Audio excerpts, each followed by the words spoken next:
What's going on, guys? Thank you guys for tuning into the Run Stretch Tech YouTube channel. So today I'm gonna get straight into it. Make sure you guys like, share, and subscribe. I'm gonna be comparing 6 different running shoes that I have.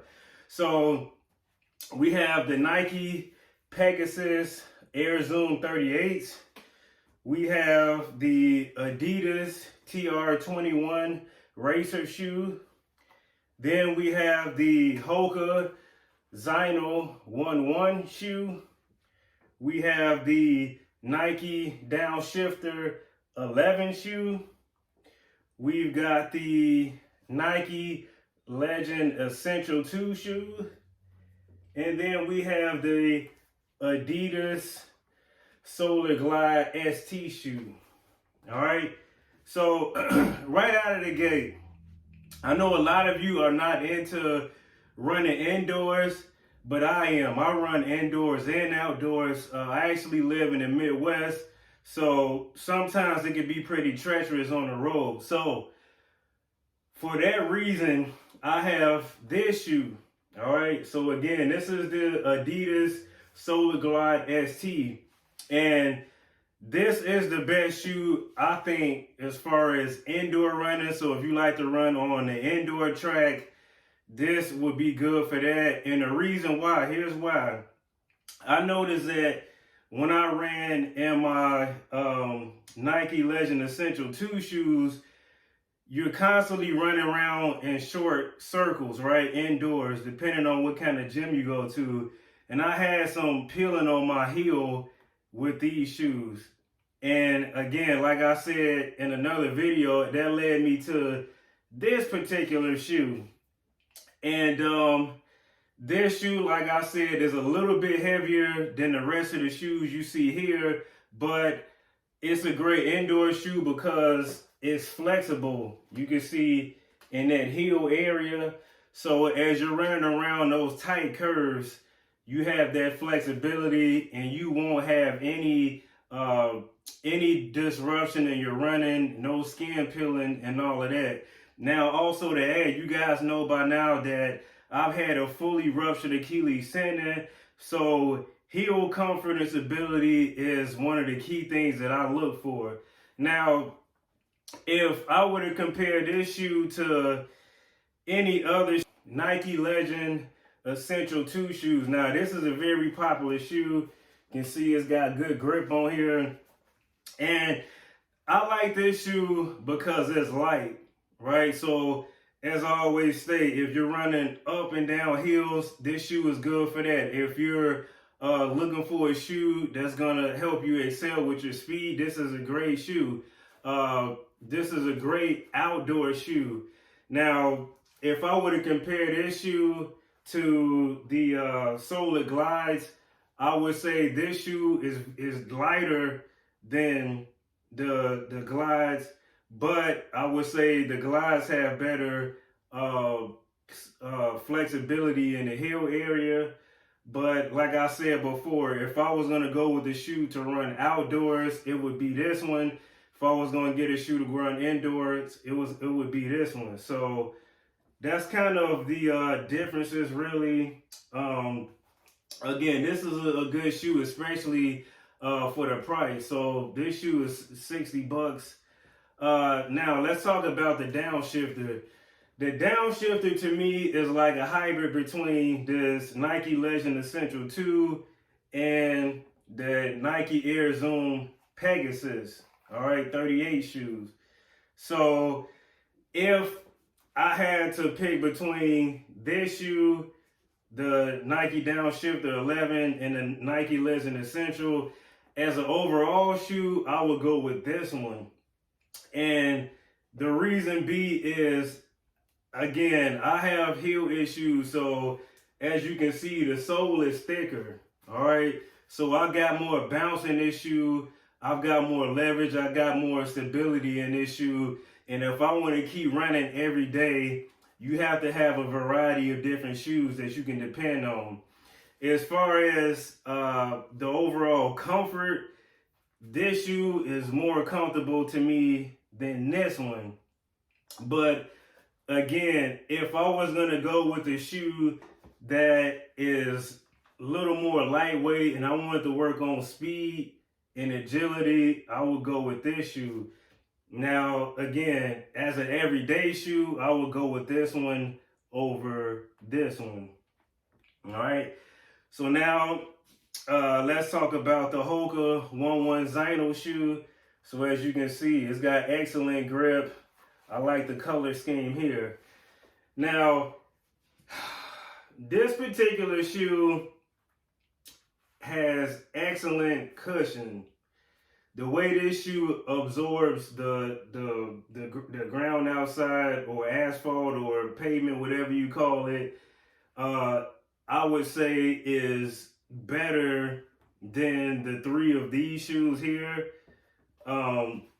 This is a great indoor and outdoor shoe. So when I'm running around tight curves, you can see it's got that flexibility here. All right. So this is a very excellent, look at that, very excellent shoe. It's a little bit more pricey compared to these 3. I think I paid, well, I actually got these for still $40, $60, and these usually are $60 too. And then these shoes here, I don't know, I think I got them for like $60 as well, if I'm not mistaken. But as an overall running shoe, obviously this shoe is going to be better than the 3 of these. Again, if you're running outdoors, this is an excellent shoe. If you're running indoors, it's an excellent shoe. If you're running up hills, it's good. Downhills is good. Speed, this is an excellent shoe. If you're running on trails, I think this is what it's more specific towards. This is an excellent shoe. So out of these 4 shoes, if I had to go with one shoe, I would go with this one. But again, it's going to be more money. Now, here is probably my favorite shoe. I actually wear this shoe every day as an everyday walking shoe. And I put about 50 running miles on this shoe. In addition to me just wearing them every day as an everyday shoe. This shoe is pretty light compared to the Zinal. This shoe is a little bit heavier than the Zinal, or at least for the ones that I have. If I compare the weight to the Downshifter, it's still a little bit heavier than the Downshifter. Obviously, it's going to be heavier than the Nike Legend Essential. And then this shoe is actually lighter than the Solar Glide shoe. Now, this Adidas TR RACER shoe, I would say, as far as shoe size goes, whatever shoe size you normally wear, this shoe would match whatever shoe size you normally would wear. This Hoka Zinal, I would say the same thing. But when it comes to the Nikes, it seems like they run a little bit small. They're a little bit snug. So I usually have to go up a size, or, you know, maybe a half to or a full size. So that's how it is for me. And because I have a wider foot, I like the Nike Zoom Pegasus 38 shoes. This shoe I would go with over all of them if you have a wider foot. As far as the cushion goes, this shoe is going to be number 1. Obviously, you're going to pay $120 for these shoes, so you pretty much get what you pay for. This shoe is very breathable, like the rest of them.